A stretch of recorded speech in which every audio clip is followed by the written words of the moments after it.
Hey, what's going on, guys? I'm back with another video, and in today's video I'm going to be comparing a starter $50 to $65 mod and an advanced $1,200 vape mod. This video is sponsored by Geek Vape, and the $50 to $65 beginner mod that I'm going to be using is the Aegis Mini by Geek Vape. And the $1,200 mod is the Brass Gyre by Avid Life.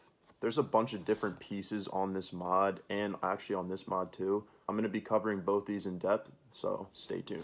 The reason I wanted to make this video is because I get a ton of emails and DMs and messages in general asking the difference between a box mod and a mechanical mod, so I figured I would do a beginner versus advanced setup and also the difference between an expensive and a cheaper setup. So I'm going to start by talking about the Aegis Mini, and I have a brand new one here that I haven't opened yet, and I'm going to show you guys exactly what it comes with.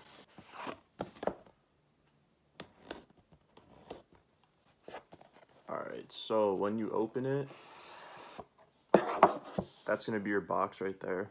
And underneath this is your tank right here. And then you just twist this on here, and that's literally the complete setup right there. And then they also give you a box right here, and in the box they give you everything you need. They give you the USB port to charge, because this has an internal battery, which I'm going to cover later, but the fact that this has an internal battery with variable wattage is amazing for a starter. And then you get your extra O-rings and bands, extra replacement glass, and you get your coil. So you get a coil in the tank and this replacement coil. You also get an instruction manual and your authenticity card. But yeah, let's talk about this device in depth. This kit is super dope, especially for the price point, and here's why. If you check, this material here is straight rubber, so this mod is shockproof and waterproof, which really comes in handy, especially if you drop your mod or whatever, if you're like clumsy with your vape. If you drop this, it literally doesn't break. Like, if you get water on it, it just goes off. It also has a built-in 2200 milliamp hour also has a 2200 milliamp hour battery built into it, which you can charge right in this USB right here.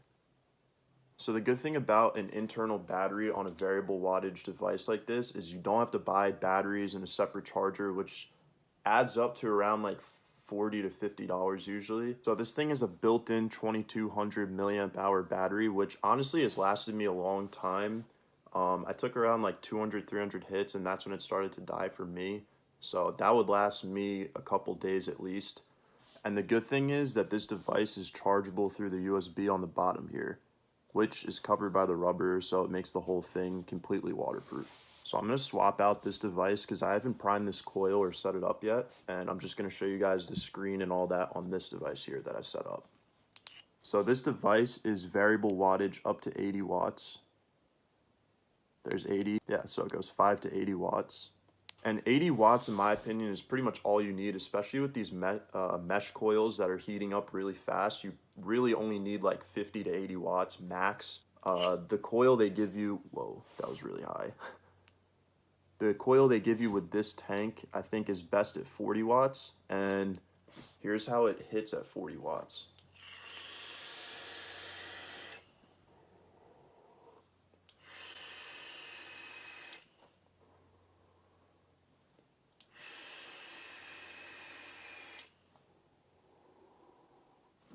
So it hits really well. I mean, for 40 watts, it's blowing literally like clouds. So I definitely recommend this device, especially since like when you're getting into vaping, you don't want to worry about the batteries and dropping your mod and breaking it and all that stuff. So the combination of this being so durable and also having the internal battery is really key. One thing I have to point out though is the tank is not waterproof, which I was kind of bummed about, but honestly, I don't even think you can make a tank waterproof because the coils and the electricity running through it. So definitely an impressive mod. So yeah, I would definitely recommend picking one of these up if you're looking for a starter device, or if you're looking for a new, convenient, small device. This is definitely it for you. So I'm going to leave a link below. If you want, you can check that out. So now we're going to cover the $1,200 mod. And real quickly, I'm going to do a price breakdown of everything. So this is the mechanical mod itself. It's called the Brass Dimple Gyre by Avid Life, and I believe this is the second batch. And at the time that I got this was $400. This button is custom. I'm not sure how much this would be, but inside of the button, I have this silver pin. Normally, these Avid Life mods come with a copper pin. This one I upgraded to a silver pin, which was $50. Putting this back together, the top is super expensive, the RDA and the cap. This deck is the 2-post silver battle deck by Comp Life.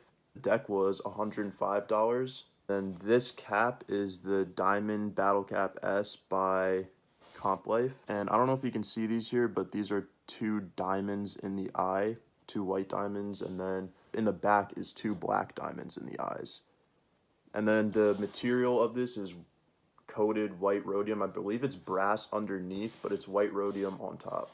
And this cap was sold for $700 originally. So yeah, that completes this mod to be around $1,200. So this specific mod isn't really honestly comparable to this one at all, because this is a variable wattage device. This is a mechanical, just straight battery power device. But since I use this so much and I get so many questions on this specific mod, I'm going to be going into depth on it, and I'm going to show you guys the true difference between the two. So as I mentioned, this one isn't variable wattage, but on a device like this, it's really for only advanced vapors who know exactly what build they want in their RDA. If this is a little confusing, that's okay, because it's kind of a lot of vape terminology. So basically, everyone who gets this device, not everyone, a lot of people who get this device know exactly what build they like on a mechanical mod.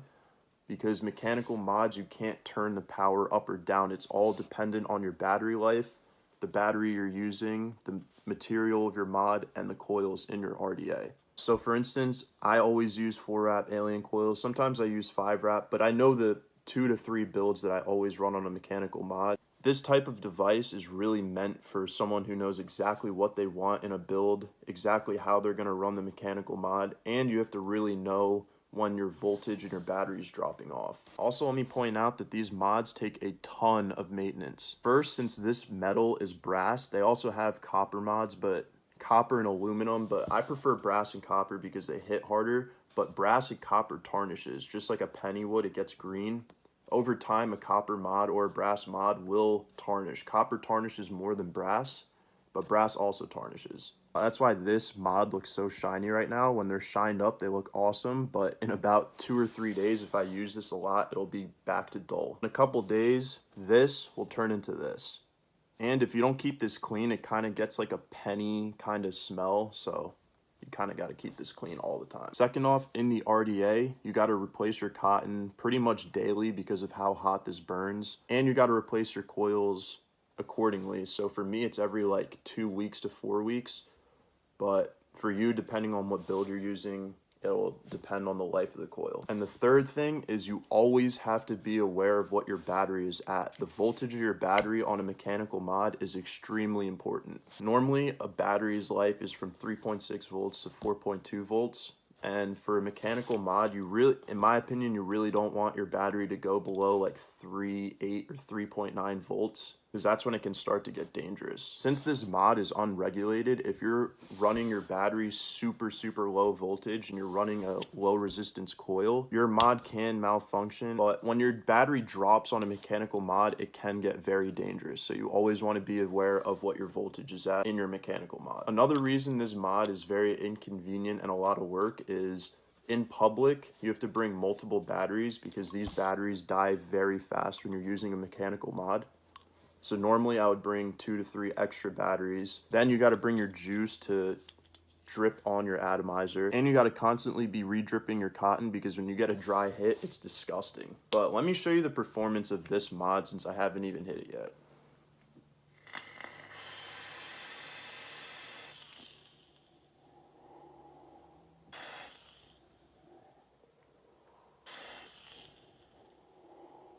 I don't know about visually on camera, but when you hit this mod, compared to this mod feels like air, this mod feels like fire. That also really depends on what you're building on an RDA. If you run an RDA on here, I'm sure you could get very dense clouds as well. Now that I've compared these two in cloud production, I'm going to compare it in tricks.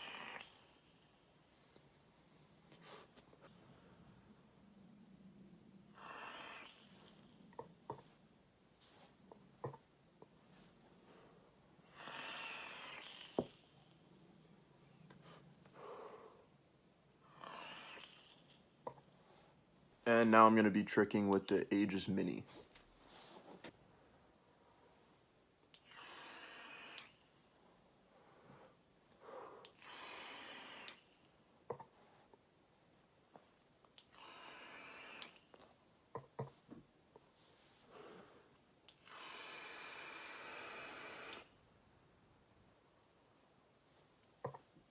So I did a little demonstration of me tricking with both, which obviously isn't perfect because I don't have room in my room to really like walk around and do jellies and lassos and licks and stuff like that, but they're definitely very different. I don't necessarily think one is better. I think for my style of tricking, I would prefer this, but this is very good compared to this, especially in terms of price. I would pretty much put them equal. This one, you do get a lot denser hits, which for some people it might help or not help trick.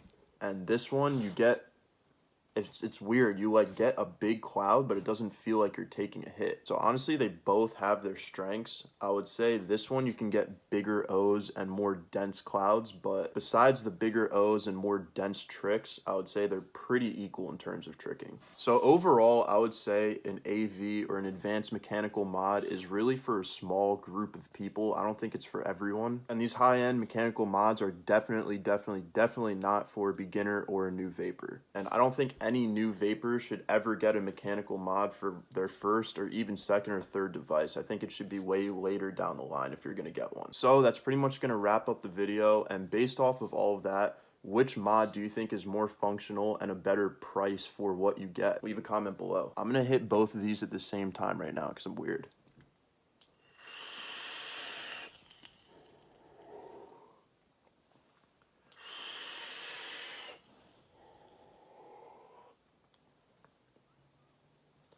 Okay, 2 vapes is always better than 1 for clouds. But anyways, peace out, guys. I hope you enjoyed the video, and if you did, make sure to like, comment, and subscribe to my channel for more, and peace out until next time.